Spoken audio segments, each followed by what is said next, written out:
They did it, man. This they may start calling this the house Braden Fisk built, or the there you house go. that Jared Verse built, Brock or Glenn. that Adam All Fuller built. Brock Glenn Probably does not is get Brock, dubs. but All he does is get dubs, baby. your Florida State Seminoles are 13-0 ACC champions. Yeah.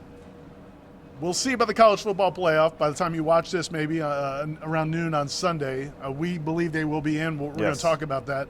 But, man, what an incredible way to end an incredible season. Yeah. With a third-string true freshman quarterback. Jordan Travis is on crutches. Tate Rodemaker's in street clothes. Yeah. You got Brock Glenn playing quarterback.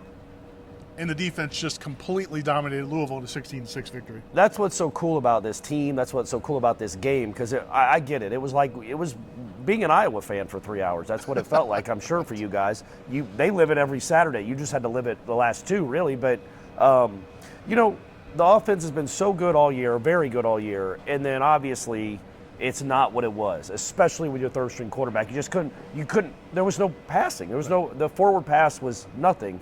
It wasn't even an option. And your defense goes and plays the best it has all season. That's what good teams do. They pick up the other side of the ball, and they find ways to win.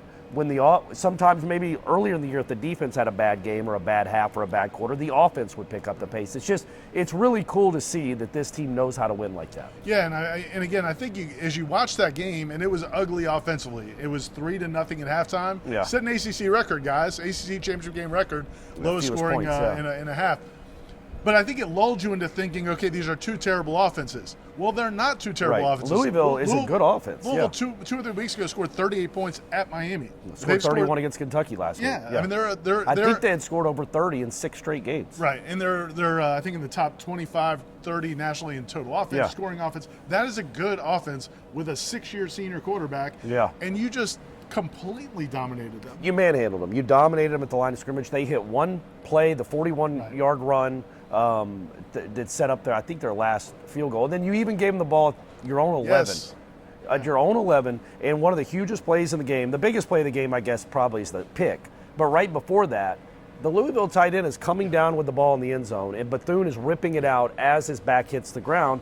If that catch counts and he holds on to the ball and Bethune doesn't do that, you probably lose the game.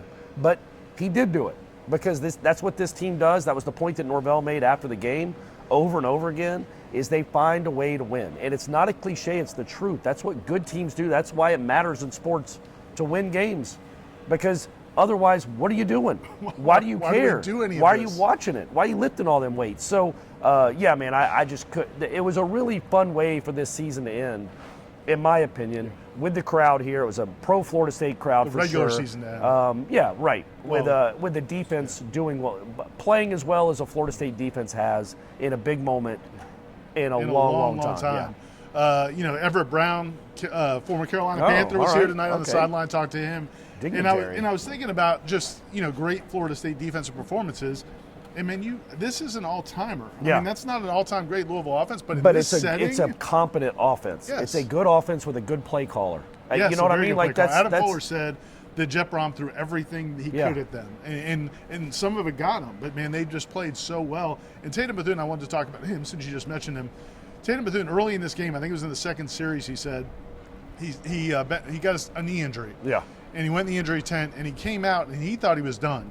Like, he basically looked at Adam Fuller and said, I don't think I can go anymore. Adam Fuller said he looked at him and said, Tatum, you're built for this. That was his quote. You're built for this. You can do this. He worked through it on the sideline. And then, those 2 plays back-to-back, strips the ball from the receiver, which could have been a touchdown, would have been a touchdown. Yes, yeah. Then the next play picks off a pass, and Fuller, watch the Adam Fuller video when he talks about that play, because he says basically there's 3 defenders, Tatum Bethune and 2 defensive backs, who communicate right before that play what they're going to do. And he said if they didn't do it, if they didn't make the adjustment, it would have been a touchdown. Yeah. But it wasn't Iowa. No, it was not. And I think, again, if people were watching this game on television, like you said, the crowd here was fantastic. Yeah. But most people that watch this were watching it on television. It sounds like the announcers were spending a lot of time discrediting, harping on the offensive struggles without Jordan Travis and Tate Rodemaker, and also kind of discrediting what Florida State is, talking a lot about Texas, Alabama. I'm glad that Mike Norvell took the bully pulpit. I mean, Yeah. we've been waiting for it. Yeah. And he did. He knew tonight. there wasn't a reason to until now. Right. Because you don't want to be talking about how you deserve to be in the playoff and then go lay an egg in the ACC Championship and lose to Louisville. Yeah. So Norvell, watch that video. He gets very adamant. He pounds the podium at one point, basically saying, like, you can talk all you want about all these teams and how much talent they have. Okay, well then go finish. Go finish, because this team always finished. It went 13-0. It beat 8 bowl-eligible teams, which is the most of the country. It just beat a top 15 team by the committee's own rankings with a true freshman quarterback. And it finds different ways to win, and that has to be rewarded. I mean, I think we both think it will be rewarded. It would be a joke if it wasn't. And so I do think it will be. You couldn't. The Power 5 undefeated team that played a schedule, like Norvell pointed out, we scheduled LSU. I'm quoting him. Yeah. Then the guy that's probably going to win the Heisman Trophy or has a chance to win the Heisman Trophy. Florida's on the schedule every year. Yeah, 2 SEC teams, neither one in Doak. Right. And you beat them You both. won at Clemson. Nobody else won at Clemson. No, I think 3 teams have won at Clemson in the last several years. So it is a resume that stacks up. Yes. It's just ridiculous. It's fine. Nobody would be sitting here if Florida State was 12-1 saying, yes, this resume should get them in the college football playoff, but they're 13-0. They're not 12-1. And oh no, the SEC might not get in. What a travesty that would be. Oh, I hope they can dry their tears, Ira, because next year they'll have 5 teams in, 6 teams in. We'll still survive. You know what I mean? We'll still survive. I think Georgia fans will be okay. Could Alabama have gotten in if they had won at Texas or beaten Texas at home? Yes. They would be in. Yep. Would Georgia be in if they beat Alabama? In Atlanta? Yeah, which was a pro-Georgia crowd. Yeah, and I get it, man. Alabama's better than Louisville, but you're also Georgia. You have a lot more resources, and you have a lot.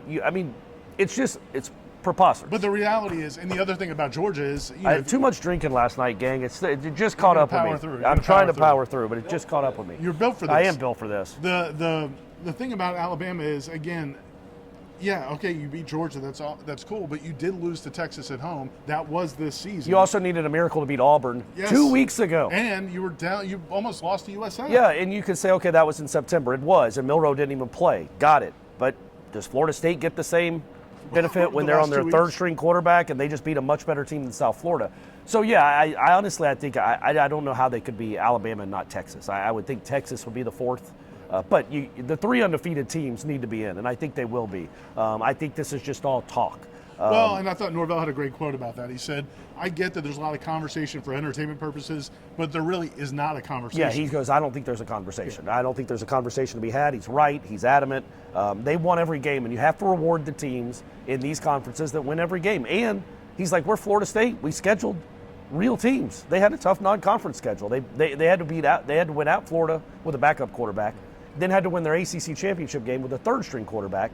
And look, here's what I think is telling. If Tate Rodemaker, I believe this. I could be wrong. No way to prove it. If Tate Rodemaker plays in this game tonight, they win 30-6. And then nobody would be, they would have looked fine. You'd be like, okay, well, that looked like a good team. That looked like a top 4 team. They won a game with a third string quarterback. You have no idea what this team will look like with Rodemaker. And for people like listening to hear that, and then they think back to the way he looked at Florida, this was a completely different game. This was a pretty pro-Florida State crowd. Yes. Instead of playing in the swamp.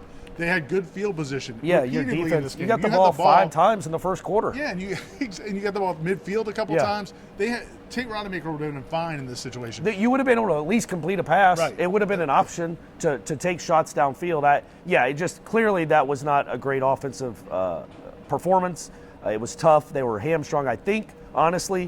I think Norvell kind of liked what was going on early in the second half until those 2 straight throws by Brock Glenn that should have been intercepted. And then he's like, you know what? Nope, not doing that anymore. Not with the way our defense is playing. And so he really throttled it down. Hats off to Toafili. Hats off to the offensive line. I know they get a lot of, Toafili's run was the biggest play of the night.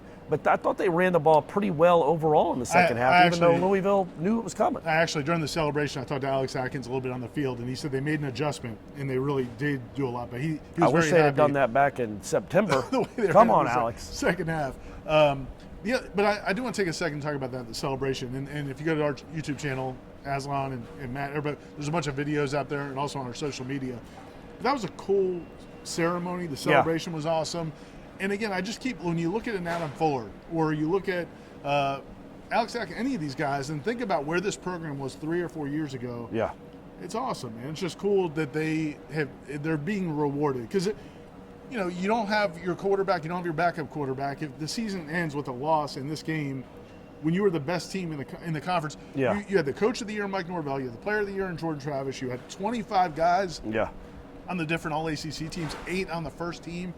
You were the best team in the conference by far. You went undefeated. It would have stunk if injuries cost you to lose. If you would have lost to Jack Plummer, that just would have been an indignity, I think. This team is too good to lose to that. And no offense, Jack, I know you watch all our shows. You're a big fan. But You're not our favorite Plummer, but right, you're one right, of them. yeah, right. He's not special enough to beat this team. There are teams that can beat this team, clearly. I just didn't want it to be that team because that's a decent team. It's not a great team. And I think this team, if its season is going to come to an end, needs to be to a great team. And it would. You have to be great to beat this team, I think. And nobody's done it for 19 straight weeks. And I just don't know how you can watch this team. Again, this is a Louisville team. It's put up a lot of points, a lot of yards against everybody they played. To watch that defensive line, 7 sacks. 14 tackles for loss. 14 tackles for loss. Which is an ACC record. ACC Championship game record. I think they had 10 pass breakups, which was also an ACC Championship game record. Jared did one of his things again where he throws the offensive tackle into the quarterback. That's his thing. That's becoming his thing. Yeah, that's cool. And Fisk was incredible. Yes. He should have been the MVP. We get it.